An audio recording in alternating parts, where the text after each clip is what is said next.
Welcome into the Wiltfong Whiparound with Steve Wiltfong. Today's Monday, January 13th, and I'm your host, Josh Newberg. We got a big Monday show for you guys. We got the best recruiting insider in the business, and we're going to cover some of the biggest names still remaining in 2025. Remember, that signing day isn't until February, so there's still some recruitments that we got to cover. We'll also talk some transfer portal, and we got action in the 2026 class.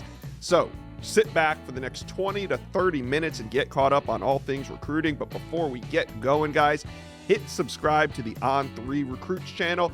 New year, same channel. And if you watched any of our videos in 2024, then get subscribed for 2025. All right, let's bring on the great Steve Wiltfong. And there's still some 2025 recruiting that's still remaining. We're going to finish it up here. Let's talk Florida State's weekend because they had edge Zahir Mathis on campus. He is the top uncommitted name still remaining in 2025. Of course, Ty Haywood is a five-star, but he is technically committed to Alabama. So let's talk a little edge Zahir Mathis official visit to FSU. What are you hearing? Well, he had a fantastic official visit over the weekend. Talked with his football coach over there at Imhotep, Cyril Woodland. And, Coach told me that he sees an opportunity to be an instant impact player. They love the staff. They're forming fast relationships with Coach Tony White and company over there in Tallahassee, the new defensive coordinator. They like the vibe. They like Mike Norvell to get this program back on track. And Zahir thinks that he could be a big part of helping Florida State turn it around real quick. He got a chance to tour the campus, see the new facilities they're putting in. But again, more than anything, the opportunity to come in and play early for the former Ohio State commit is big. And these relationships, he's building a trust with this Florida State staff. Steve, trips remaining to UCLA and Michigan, both official visits. We heard a lot about Penn State, though. Are they still in this one for Zahir Mathis? I think the contenders right now, you got UCLA coming up for an official visit. Maryland is a dark horse in this one as well. Do not sleep on the Terrapins, Josh. And Michigan, if he visits Michigan, it'll be the last weekend of the process, I'm hearing. I think Florida State set the tone. We'll see what UCLA can do this weekend. But Maryland is a program that I view as a pretty big threat to Florida State right now. But the Seminoles are building momentum with Zahir Mathis. Yeah, and Mathis has made it this far. Does he have plans to commit before signing day, or is this going to be a big signing day decision in February? I think he plans on taking as many visits as he can to these schools showing interest in January. So I expect this recruitment to still have some runway and go into what I now call the late signing period. All right, now let's talk about another official visitor that was on campus, and that's cornerback Antonio Cromartie Jr. Antonio Cromartie was an All-American corner at Florida State. It was only a matter of time until some of his kids started becoming recruits, and now we got one. Antonio Cromartie Jr. visiting Florida State. Does his alma mater have a shot to land him? I think that's where he's going to end. I think that's where he's going to end up. Florida State offered him on Christmas Day. He helped Carrollton advance to the state championship game in the Peach State's largest class as a senior, took his official visit this weekend to Florida State. And I think it was just a formality. Once Florida State offered him, this is a program he's always wanted to play for, continue the legacy. He's excited about playing for Coach Norvell, wearing those colors. Had a great official visit this weekend. And I think sooner rather than later, he'll be added to a Florida State class that currently ranks number 20 nationally per the On3 RPM. All right, three-star interior offensive lineman Chavez Sandman Thompson was also on campus this weekend for an official visit. It's going to be FIU or FSU for him, likely going to be FSU at the end of this month, so we'll keep an eye on that one. But, Steve, I want to talk about another offensive lineman that's making waves in FSU land, and that's five-star offensive tackle Ty Haywood. He already took his official visit to FSU, but he's planning to take some more officials in January. We know Michigan's a contender. Who else is in this one, and where do you think the Seminoles stand? Yeah, I'm looking at three schools. You got Michigan, the program that's been long rumored as the biggest threat to flip him from Alabama. Texas Tech, the in-state program, has been in the middle of this one as well. But Florida State has never gone away, and there's some optimism around Tallahassee that they can get him back to campus on an unofficial visit before he makes his college decision. But he's expected to take his official visit to Michigan this weekend. Head coach Sharon Moore and several staffers, Grant Newsom, Sean McGee, did an in-home visit with Ty Haywood this past week. I heard that went well. Wolverines again get the official visit this weekend. I still lean towards the maize and blue for Ty Haywood for Michigan to flip him from Alabama. But Florida State, the dialogue still remains strong and steady, and they're working to get him back to campus. Yeah, it's going to be heated recruitment. He is the only remaining 5-star, even though he's committed, he's unsigned. So he's really the only 5-star out there in the 2025 cycle. So Florida State fans, talk to Steve and I. How do you think the Noles finish the 2025 cycle? Which one of these names or all these names will they add to the commit list before it's all done? Let us know. Comment section below. Let's talk a little transfer portal. There is a big name out there that's still available. That's Georgia edge rusher Damon Wilson. He is on the market. And Steve, last week there was a lot of Texas-Ohio State talk. What's transpired over the weekend with Damon Wilson? Well, he got a chance to visit Missouri as well, and the Tigers are a program that's very hot in this transfer portal recruitment of Damon Wilson. The combination of what they can offer on the field and the opportunities that they're offering financially off the field. I'm hearing right now that is the best combination, and Missouri is a program that Damon Wilson is thinking strongly about. He did visit Ohio State on Sunday into Monday morning, so the Buckeyes were able to show him what it would look like inside the Ohio State program. Ohio State was a finalist for him during his high school recruitment, so there was already great familiarity. They were the program that was projected right away as the front runner when Damon Wilson went into the portal, but Coach Drinkwitz and Missouri are changing that narrative. Ohio State is battling. Texas remains in communication. Will he visit Austin? We'll see if some other programs jump in the mix. But as I talked to you on Monday morning, I'm starting to like the way this sets up for Missouri, unless Ohio State was able to change that narrative with their visit that they're coming off of right now. Yeah, well, this one's interesting because he could end up being the highest paid edge rusher in the portal this cycle. So Damon Wilson, we'll just have to watch. I mean, you got Texas. Texas is just coming off of their playoff run, so maybe they're going to make a run at him now. But we'll see. Is there any timeline for Damon Wilson? Well, with most transfer portal recruitments, they tend to go fast, especially when they start taking visits. Oftentimes, the program that gets the first visit is the program that ultimately gets it done. That was Missouri this time with Damon Wilson. So if you're Coach Drinkwitz and company, you feel good about where you stand right now, but nothing is done as of what I'm hearing Monday morning, but the Tigers have momentum. Yeah, some heavy hitters in the portal still remain involved in this one. So, guys, let us know, where do you think Damon Wilson's going to end up? Let us know. Comment section below. Last Thursday, Notre Dame punched their ticket to the national championship. All eyes were on the Irish as they won, and not just the media and fans. There were some big-time recruits watching. Steve Wiltfong here. We want to talk about the latest recruiting buzz around Notre Dame recruiting coming out of this big semifinal win, sending them to the national championship. Well, Notre Dame fans are hoping that a Notre Dame hardcover special commemorative edition replaces this Michigan one that's over my left shoulder here. Same companies at On3 owning our Michigan and Notre Dame sites and Penn State. So hoping to have a new hardcover over the left-hand shoulder. Letterman Row folks hoping otherwise on the On3 network. But coming out of Notre Dame's win over Penn State, talked to a lot of Notre Dame's top targets in the 2026 recruiting cycle, and the word culture was emphasized over and over from the prospects and why they have high interest in Notre Dame. And they pointed towards that culture as why Notre Dame was able to bounce back from that early season loss to Northern Illinois. They have the nation's longest winning streak going into the national championship game, impressive college football playoff run. And they think these kids play hard for Marcus Freeman and that coaching staff. And it is an environment that really excites them. Notre Dame has the nation's number 11 ranked recruiting class right now, 6 commits, but they're in the thick of it for many of their top targets moving forward. 2026 edge rusher Rodney Dunham Jr., he's as coveted as they come nationally. He said, Notre Dame's always been top of my list, but this might bump them up to the top spot. Blaine Bradford, the number 1 ranked safety in the country. He's trending LSU on the On3 RPM. His older brother signed with LSU this cycle.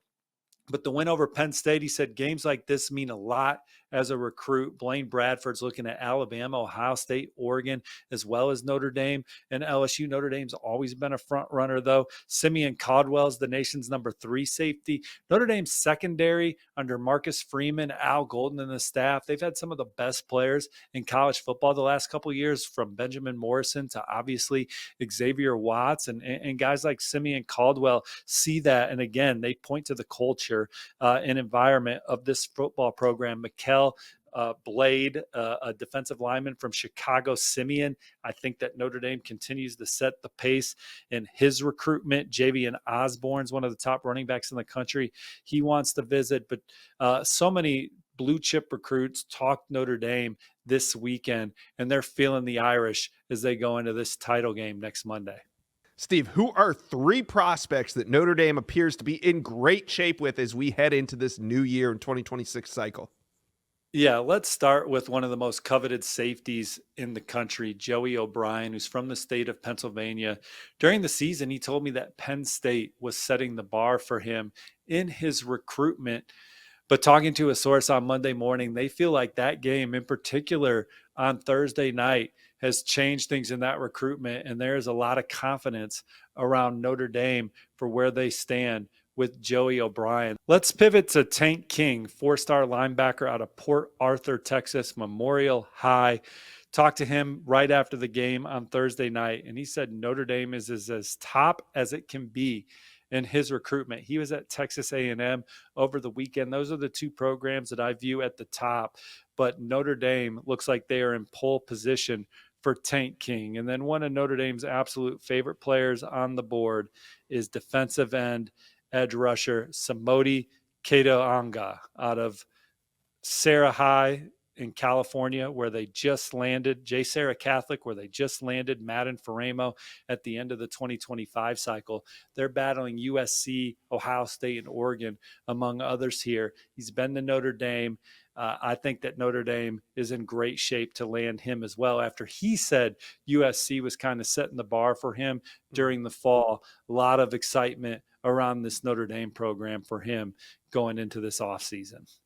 Ohio State recruiting is buzzing. After beating Texas, the Buckeyes punched their ticket to Atlanta. They'll be in Atlanta next Monday to play the Irish in the national championship. And Steve, you were able to talk to some top recruits. What are they saying about Ohio State's performance?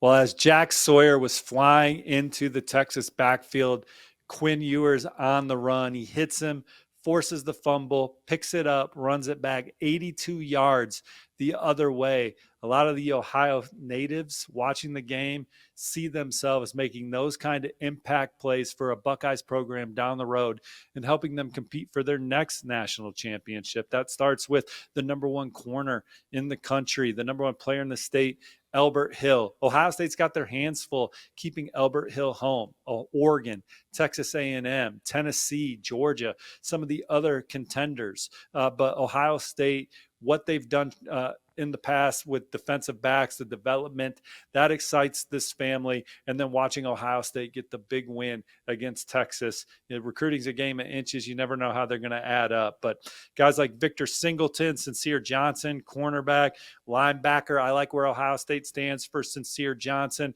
Victor Singleton recently put out his top schools. Ohio State at or near the top of his list. Adam Guthrie's a local offensive tackle that talked about Jack Sawyer's play, particularly Ohio State's one of his favorites as well. But look, the Buckeyes recruit nationally. They're in the hunt for some of the best players in the land and competing for national titles and being in this game. It's resonating with the likes of Tyler Atkinson, the number 1 linebacker in the country. He's looking hard at Ohio State and Texas. He pointed towards the Buckeyes defense being the difference in that game. Jackson Cantwell, the number 1 player overall in the land. He says he's excited to see how Ohio State does in the Natty, and he's excited to continue to have build his relationship with offensive line coach Justin Fry, get him to come to Nixa High, fresh off potentially winning a national championship. I think Ohio State's in the running for an official visit from Jackson Cantwell. I think they ultimately will get an official visit from Darius Gray, the nation's number 4 interior offensive lineman, who was raving about Ohio State. The Buckeyes may be the leader for Jersey safety Jordan Thomas. He was raving about Ohio State. So the Buckeyes, same story every year. They're going to be in the hunt for the nation's top recruiting classes. They're looking to win their first national title since 2014. Recruits are locked in, paying attention to the Buckeyes. And I think if Ohio State's able to get it done next Monday, we could see some quick movement with some top targets jumping in with Ohio State down the road. All right, Ohio State fans, give us your prediction. What will the score be when Notre Dame and Ohio State match up? Let us know. Comment section below. Texas A&M had a massive visit weekend in College Station. Things wrapped up Sunday morning, and you caught up with a ton of these big names. But there's 2 that we got to talk about. The 2 top prospects in the 2026 class were there. Emmanuel Iheanacho and Jackson Cantwell, both in College Station over the weekend. Steve, how'd they like it? Well, when you list 5 programs on a short list of who has a chance to finish with On3's number 1 ranked recruiting class in 2026, Texas A&M would be on there with what they already have in the fold and all the names that have Texas A&M on their short list heading into the new year. Texas A&M is going to have a couple big recruiting weekends, including the one that they just had this past weekend. And it starts with the number 1 and number 2 ranked players in the country, 5-star offensive tackles Jackson Cantwell and Manny Iheanacho, who came in from Germantown Prep in Maryland. But Jackson Cantwell, it was a return visit to campus for him.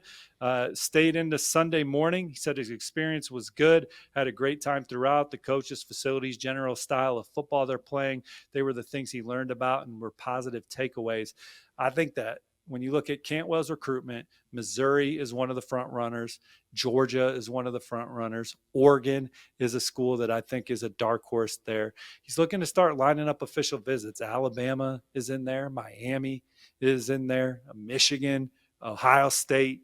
But Texas A&M looks like they're giving him a lot to think about regarding a potential official visit down the road. And then this was Manny's first visit in College Station. You know, he pointed towards the dominance of football that you see in the SEC and the Big Ten, had some great conversations with Mike Elko. Coach Cushing likes the way they develop offensive linemen, pointed towards A&M having 3 offensive line coaches on their staff, led by Coach Cushing, obviously, but getting all those coaching points. That was attractive to him. So Texas A&M putting themselves in position to get him back to campus down the road as they try and make a move on Oregon, who leads. Georgia's a front runner. He's looking to visit Georgia or Florida this weekend. Auburn's locked in for next weekend, and Oklahoma looks like it could get a visit the weekend of February 1st, but Texas A&M giving Manny a lot to think about this weekend as well. All right, Steve, they weren't the only ones on campus over the weekend. What other important names were in College Station? Well, offensive lineman Nicholas Robertson is a guy that they covet heavily in state. They're battling Texas for him. Same for 4-star athlete Jermaine Bishop Jr., who talked about just getting behind the scenes with Texas A&M, talking NIL, learning more about the program. He said, I guarantee I'll be back. It was a great visit, guaranteed to be back with the 12th man. Chase Callicut's a 4-star safety that loved his visit. Tank King, 4-star linebacker. Texas A&M, Notre Dame look like they're at the forefront of that recruitment. Dorian Barney was not able to make it this weekend, Josh, top 100 defensive back from the Peach State, but Texas A&M remains the leader in that recruitment. All right, good intel there on Texas A&M. Let's talk some USC recruiting. The Trojans are off to a hot start in 2026, currently sitting with the number 2 class in America. And they picked up a couple commitments during the live broadcast of the Navy All-American Bowl. Number 8 overall in the 2026 class from Painesville, Ohio, Sean Alston committed. Steve, how big of a pickup was Alston for USC? Well, one of the most coveted players in the Midwest, this physical, bruising running back, chooses USC over Wisconsin and Penn State, among others. Visited USC at the end of the fall, was blown away, jumps in the fold, and is ready to help Lincoln Riley and company build it. But I thought Sean Austin looked good at the Navy All-America Bowl this week in practice. He's physically ready to go right now for the next level with one more year of high school. Runs hard between the tackles, a quick, decisive runner that's got some wiggle to him. A nice addition for USC to a 2026 class that ranks number 2 nationally. Yeah. All right. Let's talk about some more top targets for the Trojans moving forward. And we got to start with 5-star quarterback Ryder Lyons out of Folsom, California. What's the latest on Lyons? Well, the on-3 RPM favors USC. No question that's one of his favorite schools. But I look at a place like BYU, the success that they had this season. He's been on their campus this fall. It aligns with him from a faith standpoint, family ties to that program. BYU is more than a dark horse in that recruitment for Ryder Lyons. And then there's several other programs trying to get involved as well. What other names are an early priority for the Trojans in 2026?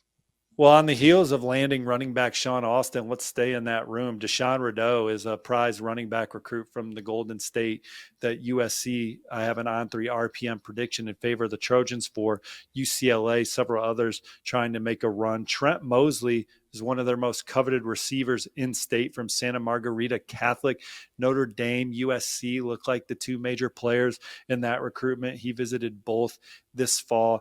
Offensive line is always going to be a priority for Lincoln Riley and the Trojans year in and year out. Some guys that they're at the forefront for. Samuelo Utu's a 4-star from in-state that I like where USC stands. My on-3 RPMs on the Trojans there. Kelvin Obat, Malachi Lee, Keeney Pepe, Vlad Diakonov, and Cannon Smith are several others that USC has offered that they're going to have a shot to land. Defense, in-state, concerted effort there. Brandon Arrington, the number 1 athlete in the country, defensive back recruit. Lincoln Riley was already in to see him. Samodi Ketianga is another maybe USC Notre Dame battle for the prize. In-state edge rusher. Devon Benjamin, the number 3 cornerback in the country, another one that USC's all in on.